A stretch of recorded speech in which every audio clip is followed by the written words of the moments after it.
The Murder of Robbie Wayne, age 6, by Mary Jane Chambers. Robbie Wayne's mother, Lana Wood, had been married 4 times by the time she was 24. Her job as a go-go dancer took her from one sleazy bar to another and left little time for Robbie and his half-brother Eric Bolton. Accustomed to caring for themselves, the boys, ages 5 and 7, subsisted on junk food. Nevertheless, pictures taken of them at the time showed two lively, apparently happy youngsters frolicking in the Texas sunshine, unmindful that social workers would have considered them underprivileged. In the spring of 1977, after separating from her 4th husband, Lana was living in Pecan Grove, Texas, with Harry Joe Dowd, the divorced father of a 9-year-old girl. Tall, broad-shouldered, and a brawny 245 pounds, Dowd was 10 years older than the petite, brown-haired Lana. Not long after they moved in together, Lana became pregnant and had to stop working. Then Harry hurt his leg on a construction job, and the makeshift family's only income was his workman's comp payments. There was barely enough for food. Dowd began to resent Robbie and Eric, and he felt that they were taking food out of the mouth of his own child, Wendy Jo, who now lived with them. During this period, Eric was having trouble in school, and Harry, no scholar himself, appointed himself the boy's tutor.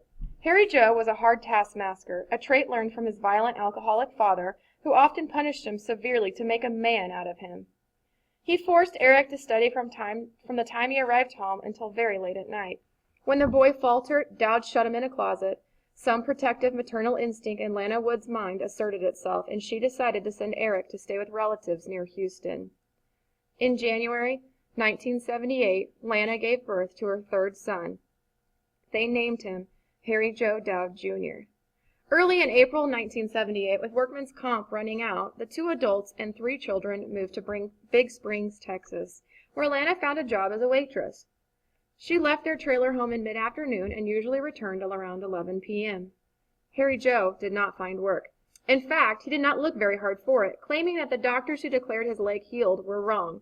He also was tormented by suspicions that Lana had flirted with men at the restaurant, and he usually paced the floor frantically waiting for her to come home. Harry Joe had the notion that the children needed firm discipline and character-building chores. Wendy, who would have done anything to please her father, bustled about like a little housewife, washing dishes, sweeping floors, hanging out diapers. But Robbie, who had just turned 6, often rebelled at his assignments, especially taking out the trash and picking up sticks in the small yard around the trailer. One night, as she was cleaning up the restaurant just before closing time, Lana received a phone call from Harry Joe. "You'd better come home," he said. "I can't get the kid to stop screaming." "Is it Robbie or the baby?" Lana asked. "It's Robbie. He burned his hands taking out the trash, and he just keeps screaming." When Lana arrived a few minutes later, she realized that the burns had not been made by fire. The backs of Robbie's hands were dotted with holes which had eaten into the flesh. These holes continued to grow wider and deeper. Large blisters formed, and there were patches of raw, weeping flesh. But Dowd refused to allow Lana to take Robbie to a hospital, and none of the home remedies she could think of, cold water, lotions, and creams, seemed to help. Soon, Dowd admitted that the burns were caused by battery acid. He claimed that the child had gotten into an old automobile battery while taking out the trash. 3 days later, Lana took the boy to a doctor who put him in a local hospital. Robbie spent 10 days there before being transferred to a burn center. He was gone an entire month. Eventually, Harry Joe confessed to Lana that he had deliberately poured battery acid on Robbie's hands after the boy had refused to take out the trash. Child welfare workers had begun asking questions about Robbie's accident while the child was still in the hospital. Their inquiries raised the fear in Dowd that they might take away his beloved Wendy and his little Harry Joe as well. Dowd decided that the best way to impress the social workers would be to drill Robbie in his schoolwork. The boy was then in kindergarten, until he was letter perfect. Dowd thus resumed his distorted idea of education, punishing the child when he failed to count up to 20 correctly or faltered at reciting his ABCs. He tried spanking the boy harder and more frequently, but the child only became more halting in his recitations. Dowd also sent him to his room, and when that had no effect, he locked him in the broom closet. Robbie was also able to recite and count for Lana and Wendy, but he seemed to freeze whenever approached by Harry. It was a vicious cycle. The more he faltered or made mistakes, the more frequently and severely he was punished. And the more he was punished, the more he faltered. Wendy did not do well in school either, but she was never reprimanded or disciplined by her father. One afternoon, after all of his punitive measures had failed to motivate Robbie, Dowd thought of a new spur. Born of his experience in bandaging the boy's burned hands, he stuck adhesive tape to the boy's face and forearms. "Count up to 20, he demanded.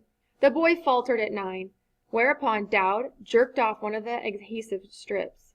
He recited some more numbers, omitting 15, and Dowd pulled off another adhesive strip while the child screamed. This little game continued until Robbie's face and forearms were irritated and marked with the residue of the tape. It wasn't until Robbie left for school the following morning that Dowd realized he'd made a mistake. The kindergarten teacher might ask questions about the tape marks.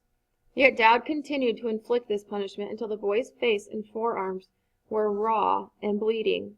He then sought another punishment. It was Sunday afternoon, and the entire family was in the trailer. "Say your numbers for your mother," Harry Joe demanded to Robbie. "No, I don't want to," the boy answered. His rebellious refusal hung in the air for a long moment. Then Dowd grabbed the startled child by one arm, dragged him to the clothes dryer, dumped him in, closed the door, and turned on the machine. After the boy had tumbled 2 or 3 turns, he stopped the dryer, and Lana helped the terrified child out of the machine. "I want you to count to 20, damn it," Dowd shouted. And as Lana and Wendy watched, too stunned to move, the boy began his halting recital. "You forgot 9, you dumbbell," Dowd yelled. Unmindful of his horrified spectators, Dowd dragged the boy to the dryer, shoved him in, closed the door, and turned on the machine for a second time. As frightened as Robbie must have been, he still was able to outwit his tormentor. On a second spin in the dryer, he braced himself so that he would not tumble as the drum rotated. This, of course, infuriated Dowd, and he would have become more violent had not Wendy and Lana intervened. "Go sit in the closet. I don't want to see or hear from you again tonight," Dowd commanded. The boy complied with relief. A week later, Paula Nelson, a veteran social worker, alerted by Robbie's teacher, knocked on the door of the Dowd Wood trailer home. Suspecting that Dowd might be causing Robbie Wayne strange bruises and lacerations, she decided to concentrate on Lana, thinking the child's own mother would defend him if needed. "Robbie certainly has a lot of bumps and bruises," Paula began. "We don't often see a child so banged up." Dowd sat motionless as though bolted into his chair, but Lana smiled disarmingly and laughed. "Robbie's one of those kids who get into everything," she explained. Paula Nelson knew that the kindergarten teacher would not believe this any more than she did herself. But the fact was, unless someone either complained or confessed, she didn't have a case for removing the child from the home of a natural parent. "Well, here's my card with my cell phone number on it," she said to Lana. "If you have any problems at all, just call me." She had given Lana the opportunity to report Dowd's abuses. After all, a young woman who spends 40 hours a week in a restaurant has plenty of chances to telephone whomever she wishes. It was an offer Lana never accepted. Some days after his visit, Dowd formed a new plan. "I think we should put Robbie in the orphan's home," he told Lana, "and let them see if they can straighten him out." "Well, that's a good idea," she agreed, "but we'll have to wait until his bruises heal. This is a frequent syndrome in child abuse, everyone. The adults who have lost control of themselves decide to turn the child over to the surrogate parents. But they feel they had better wait until the bruises and lacerations clear up. As y'all can imagine or guess, this tragedy is that before those old bruises heal, the abusers lose control again and inflict new wounds." Dowd had also made another decision. "We're going to have to get out of Texas," he told Lana, "now that the social workers are on our case." So 2 days later, they loaded Dowd's old brown station wagon with their belongings and headed for southwestern Oklahoma. It was rumored that the area, having acquired new industry, had job opportunities, and Harry claimed that he was going to look for some work. From time to time, all of us make decisions that may mean life or death to others, perhaps even to strangers. Airline pilots and surgeons are called upon to take such responsibility frequently. But ordinary people in everyday situations make life or death decisions too. As the Dowd Wood Wayne family drove onto U.S. Highway 20 and headed east, a middle-aged couple, Frank and Gladys Chapman, were preparing to leave their home in Abilene and go west on that same highway. Later that day, they were to make a life-and-death decision regarding Robbie Wayne. Leaving Big Spring, Dowd and Lana were sitting in the front seat of the car. The middle seat was occupied by Wendy, Robbie, and the baby in his basket. The back part of the station wagon was filled to overflowing with clothes, dishes, pans, and other belongings. "I want you to count to 20, Harry Joe," ordered Robbie. No, I don't feel like it, the boy countered. Come on, Robbie, count for your dad, Lana urged. He's not my dad, the spunky child responded. This so enraged Harry Joe that he nearly drove the car off the highway. Lana's reaction to the boy's impudence was to turn around and slap him across the face as hard as she could. I tell you, Lana, we're going to have to send that boy to an orphan's home, Harry Joe said. I agree with you, Harry, but his bruises still aren't healed up, Lana answered, seemingly unaware that she had probably added a bruise or two a moment earlier. It was almost noon when Dad had an idea that he felt would surely make Robbie obey him. When they pulled into a highway rest area for lunch, of potato chips and soda, he would leave the boy for a time, pretending to drive off. Harry Joe was sure that would frighten the orneriness out of him. It was easier than Dad had thought. When they began to climb back into their car after the snack, Robbie lagged behind. Dad started the motor, but the boy remained seated at a picnic table. We're leaving you, Robbie, he called. You're such a bad boy, we don't want you anymore. Then he drove the car toward a remote corner of the parking lot, and just as he passed the westbound entrance to the rest area, Dad was startled to see a car pulling in and heading for the picnic area. It was Frank and Gladys Chapman, who had decided to stop and eat lunch. They saw the boy before they got out of their car. Look, Frank, there's a little boy sitting there all by himself, Gladys remarked. He must be lost or something, Frank replied. The Chapmans, carrying their picnic basket, approached the table at which the boy sat. What's your name? Gladys Chapman asked gently. Robbie. What are you doing here all by yourself? Frank Chapman asked. Harry says I'm going to the orphan's home, Robbie answered. The Chapmans had raised a son and a daughter, and were now the grandparents of 2 boys and a girl, so they knew that one cannot always take children's comments at face value. They could not imagine anyone abandoning a nice little boy like this, so they assumed that he had somehow become lost. Would you like one of my extra special ham sandwiches? Gladys Chapman asked as she opened the picnic basket. The boy wolfed it down. He also devoured an apple, a banana, and 2 cookies. Harry, never a man who could cope with difficult situations, had at first panicked and almost decided to abandon the child in reality. Fear that he had been seen by the occupants of the car coming from the westbound lane prevented him from actually doing so. He drove back to the picnic area, parked the car a short distance from the tables, and began calling the boy. Robbie sat there munching cookies and basking in the unaccustomed warmth of 2 adults giving him their kindly, undivided attention.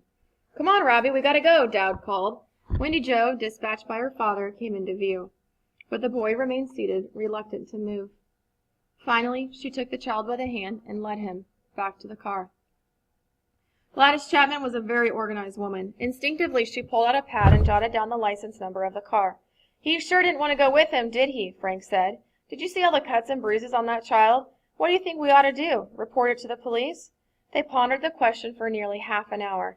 What did they really have to go on? A child who ate ravenously, was covered with cuts and bruises, seemed happy to have been abandoned and reluctant to return. The Chapmans were kind, church-going people who would have been horrified if they had known Robbie Wayne's true situation. They did not fear becoming involved as much as they feared making a mistake. If there was no substance to their suspicion, they would have been greatly embarrassed at having reported it. That little girl certainly seemed well cared for, Gladys Chapman reflected. She was a polite little thing, too. So they finally decided not to report the incident, having convinced themselves that any family who could produce such a nice little girl could not possibly be mistreating her brother. The Chapmans were unacquainted with statistics which reveal that child abuse is not necessarily inflicted on all the children in a household. Often there is just one who, for some reason, becomes the whipping boy. The piece of paper with Dad's license number on it remained in Mrs. Chapman's purse for several days until she methodically threw it away. With it went Robbie Wayne's hope for survival.